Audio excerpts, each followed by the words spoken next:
মামা আহি পালে? আহি পালো। হেৰি নহয়, খোৱা বোৱা ভালকৈ ৰেডি কৰা হৈছেতো? একদম, আপুনি চিন্তাই নকৰিব। আৰু বাৰু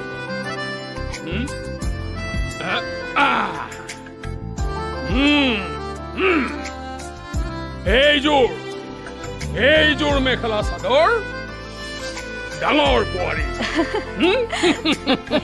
ধৰা। থেংক ইউ মামা। বাহ, ইমান ধুনীয়া। ভাল লাগিছেনে? মামা ভাল লাগিছে। এইযোৰ মেখেলা চাদৰ সৰু বোৱাৰীৰ বাবে। লোৱা লোৱা লোৱা, শুনিছো পচন্দ হৈছে নে নাই?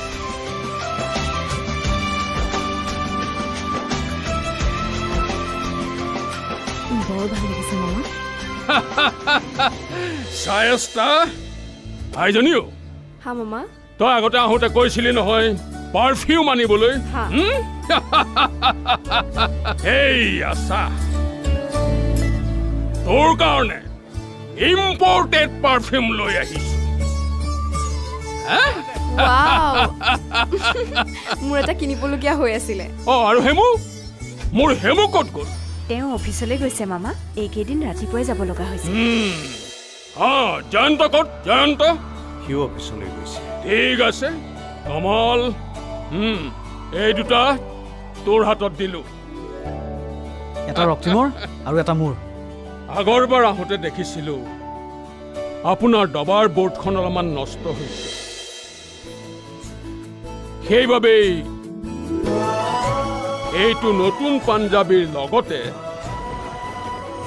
এখন নতুন ডবাৰ বৰ্ড। Thank U. বাৰে বাৰে আপোনাক ক'লে আপুনি মোৰ কথা নামানে। ইমান টকা পইচা খৰচ কৰি সকলোৰে বাবে বস্তু আনিব লাগেনে? তোৰ বাবে মোৰ বুকু ভৰা মৰম চেনেহ, সেইটো হ'ল আটাইতকৈ ডাঙৰ উপহাৰ। তই হলি মোৰ একমাত্ৰ ভনী, তোৰ বাবেও আনিছো নহয়। ৰবি ৰবি, তোৰ বাবে আনিছো এইটো সেন্দুৰৰ টেমা। দাদা, আপুনি আশীৰ্বাদ কৰক, এই সেন্দুৰকণ মূৰত লৈ মই যাতে শিৱপুৰীলৈ যাব পাৰোঁ। নাই নাই, তেনেকৈ নকবি। তহঁত আটাই কুশলে থাক, ভালে থাক। ভগৱানৰ ওচৰত মোৰ এটাই প্ৰাৰ্থনা, তহঁত সকলোৱে এনেকৈ সুখত থাকোঁতেই মই যেন শিৱপুৰীলৈ যাব পাৰোঁ। তই মোতকে 7 বছৰ মানৰ সৰু, দেখিছ? মই জীয়াই থাকোঁতে তাই শিৱপুৰীলৈ যোৱাৰ কথা চিন্তা কৰিছে। মামা, শিৱপুৰীলৈ মাকো যাব নিদিওঁ, আপোনাকো যাব নিদিওঁ।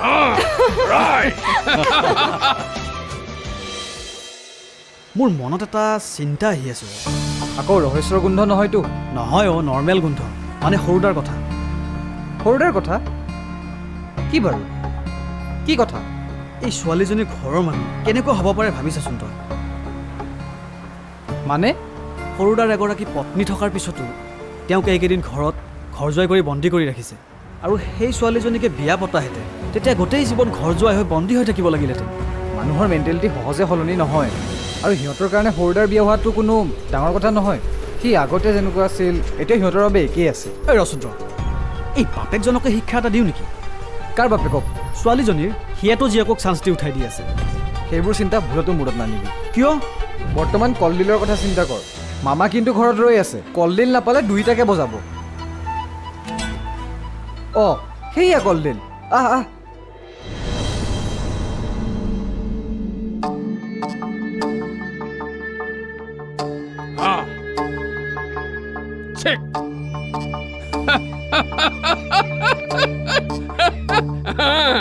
এইবাৰ ৰজা পলাব ক'ত?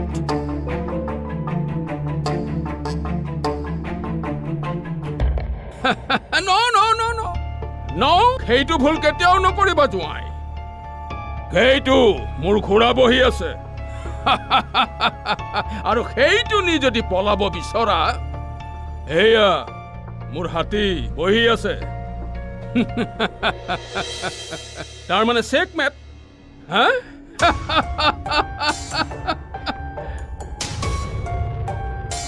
হে ৰাজুমাই তোমাৰ হৈছে কি হে হা ইমান সোনকালে হাৰি যোৱা মানুহটো তুমি নহয় মই এটা ডাঙৰ দুশ্চিন্তাত পৰিছোঁ জয়ন্তক লৈ কি দুশ্চিন্তা আপোনাক একো লুকুৱাব লগা নাই দাদা আচলতে জয়ন্ত আজি কেইদিনমানৰ পৰা ঘৰলৈ অহা নাই আৰু সি মনৰ পৰা বিয়াখন মানি ল'ব পৰা নাই আপোনাক ক'ব পাৰি আগৰে পৰাই তাৰ যিজনী ছোৱালীৰ লগত সম্পৰ্ক আছে আৰু এই কথাটো আমি সকলোৱে গম পাওঁ সি এতিয়াও সেই ছোৱালীজনীৰ ঘৰতে আছেগৈ নে মই তেনেকৈ ভাবিবলৈ বাধ্য হৈছোঁ মই যাওঁ নেকি সেই ছোৱালীজনীৰ ঘৰত জয়ন্তক ভালকৈ বুজাই ভৰাই ঘৰলৈ লৈ আহোঁ নাই আপুনি যাব নালাগে সিহঁতৰ পৰিয়ালে সামান্যতম ভদ্ৰতাখিনিও নাজানে আৰু আপোনাক মই জানি বুজি অপমানিত হ'ব দিব নোৱাৰোঁ তেনেহ'লে তুমি কি ভাবিছা মোৰ চিন্তা এটাই দাদা যদি জয়ন্তই নিজৰ আগেৰে সেই ছোৱালীজনীক বিয়া পাতে তেতিয়া মই কি কৰিম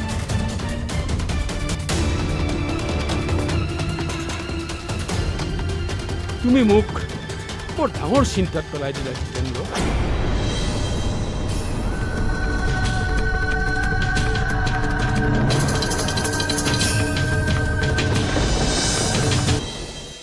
জয়ন্ত এইবোৰ কথা টেলিফোনত কৈ একো সমাধান কৰিব নোৱাৰি এনেকৈ দিনৰ পিছত দিন ঘৰ এৰি থকা মানে তোমাৰ দেউতাৰ হাতত ট্ৰাম্প কাৰ্ডটো তুলি দিয়া তুমি ঘৰলৈ যোৱা আৰু তোমাৰ প্ৰাপ্যৰ ওপৰত ক্লেইম কৰা ভয় কৰিব নালাগে মই আছোঁ দেউতাই যে এতিয়া সম্পত্তি বা ব্যৱসায় ভাগ কৰিব নিবিচাৰে প্ৰথমতে তুমি ক্লেইম কৰা তাৰ পাছৰ খেলখন মোৰ তুমি যদি লিপিকাক বিয়া পাতিব বিচাৰিছা তেনেহ'লে মোৰ কথা মানি চলিব লাগিব নাও ইউ ডিচাইড তুমি লিপিকাক বিয়া পাতিবা নে আগৰ ঘৈণীয়েৰজনীৰ লগত থাকিবা সেইজনী ছোৱালীৰ লগত মই সংসাৰ কৰাৰ কথা ভাবিব নোৱাৰোঁ কিন্তু লিপিকাক বিয়া কৰোৱাত অসুবিধাটো ক'ত অসুবিধা একো নাই প্ৰথমতে তুমি তোমাৰ ঘৈণীয়েৰক ডিভোৰ্চ দিয়া সেইটো মই দিম লেট মি ফিনিছ এতিয়া ডিভোৰ্চৰ পিছত একালীন সাহায্য দিব লাগিব বা মাজে মাজে টকা দিব লাগিব সেই টকা তুমি ক'ত পাবা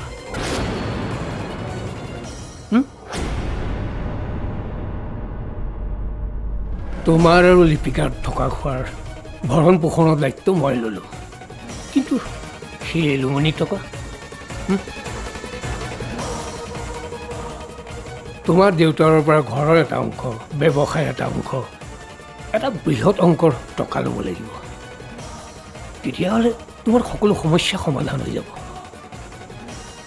সেইজনী ছোৱালীক ডিভোৰ্চ দি তুমি মোৰ ঘৰলৈ গুচি আহিলে হ'ল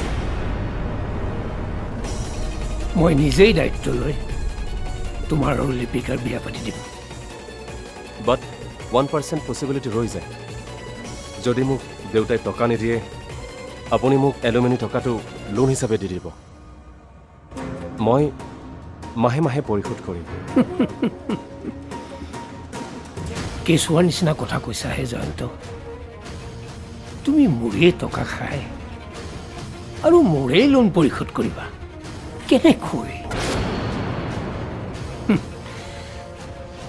চিধা আঙুলিৰে ঘি উলিয়াব নোৱাৰি অকণমান বেকা কৰি ল'বলগীয়া হয় জয়ন্ত তুমি লিপিকাক কেইমাহমানৰ কাৰণে পাহৰি যোৱা ঘৰলৈ যোৱা আৰু ঘৰলৈ গৈ সকলোৰে বিশ্বাস গোটাই ল'বা ব্যৱসায় কৰা সেই ব্যৱসায় টকা কেনেকৈ বেলেগ একাউণ্টলৈ ট্ৰান্সফাৰ কৰি আনিব পাৰি মই শিকাই দিম কিবা বুজিলা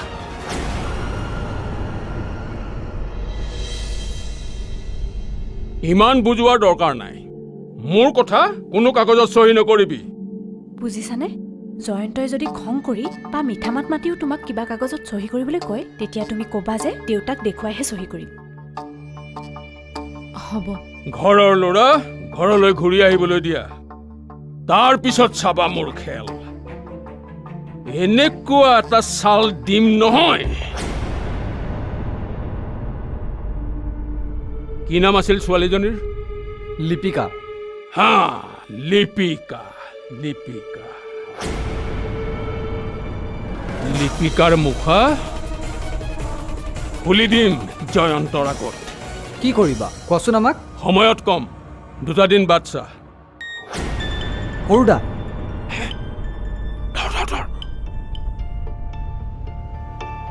ক সৰুদা ৰক্তিম আই এম চৰি অকল এই কথাটো ক'বৰ কাৰণে তোক ফোন কৰিছিলোঁ সৰুদা তই এতিয়াই ঘৰলৈ ঘূৰি আহ দেউতাৰ ওপৰত খং কৰি মই ঘৰ এৰি আহিছিলোঁ কিন্তু এইকেইদিনতে বাস্তৱৰ মুখামুখি হৈ গম পালোঁ যে জীৱনত মা দেউতাৰ সময় কোনোৱেই নাই সৰুদা শুন ফোনত তোৰ কথা ভাল লগা নাই তই এতিয়াই ঘৰলৈ ঘূৰি আহ প্লিজ তহঁতে মোক ক্ষমা কৰি দিবি মই জানো কিন্তু দেউতা জানো মোক ক্ষমা কৰি দিব পাৰিব পাৰিব দেউতাইও পাৰিব তেনেহ'লে তই আগতে দেউতাক সুধি ল যদি দেউতাই অ বুলি কয় মই ঘূৰি যাম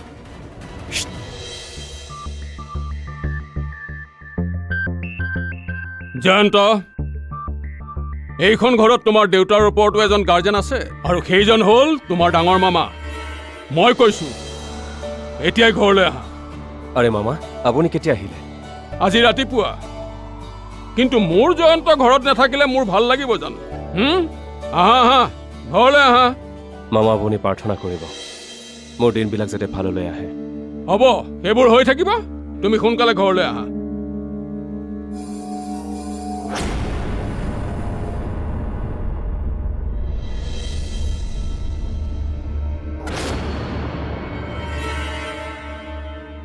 কি হ'ল ছোৱালীজনীয়ে ইমান সোনকালে তাক এৰি দিলেনে অৱশ্যে ঘৰৰ ল'ৰা ঘৰলৈ উভতি আহিলে আমি সকলোৱে খুচ হ'ম নে কি হে দিয়া দিয়া দিয়া দিয়া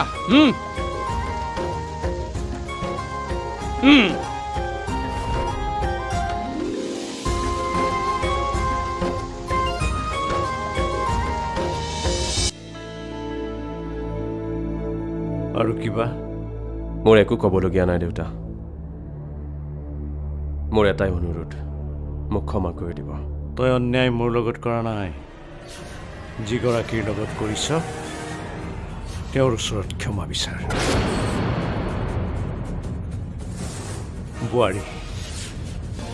বোৱাৰীৰ ওচৰত ক্ষমা বিচাৰিব লাগিব দেউতা এইখন ঘৰ আপোনাৰ গতিকে আপোনাৰ ওচৰত ক্ষমা বিচৰা মানে সকলোৰে ওচৰত ক্ষমা বিচৰা মই সকলোৰে কথা কোৱা নাই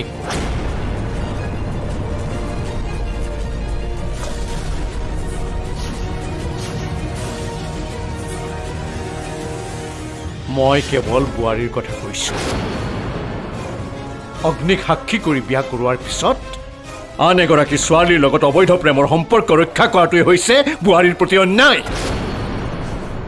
বিয়াৰ এমাহ নহওঁতেই বোৱাৰীক ঘৰত অকলে এৰি ঘৰ এৰি যোৱাৰ অৰ্থ হৈছে তাইৰ প্ৰতি কৰা অন্যায় গতিকে তই ক্ষমা বিচাৰিব লাগিব বোৱাৰীৰ ওচৰত ঠিক আছে দেউতা সেইটোৱে হ'ব মই ক্ষমা বিচাৰিম আৰু এটা কথা ইয়াৰ পিছত যদি এনেকুৱা হয় মই কিন্তু কঠোৰ সিদ্ধান্ত ল'বলৈ বাধ্য হ'ম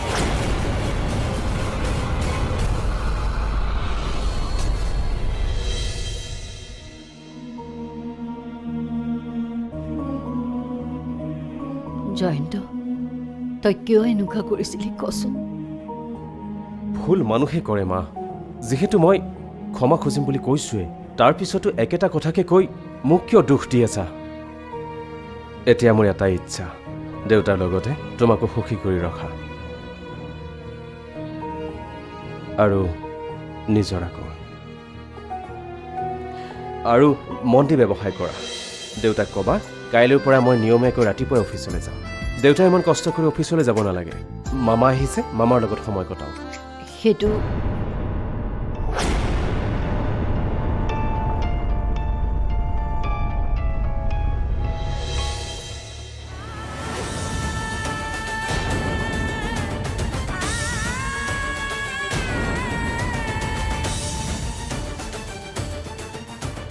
মোক তুমি ক্ষমা কৰি দিবা নিজৰ মই তোমাৰ প্ৰতি যে অন্যায় কৰি আছোঁ কথা দিলোঁ আৰু নকৰোঁ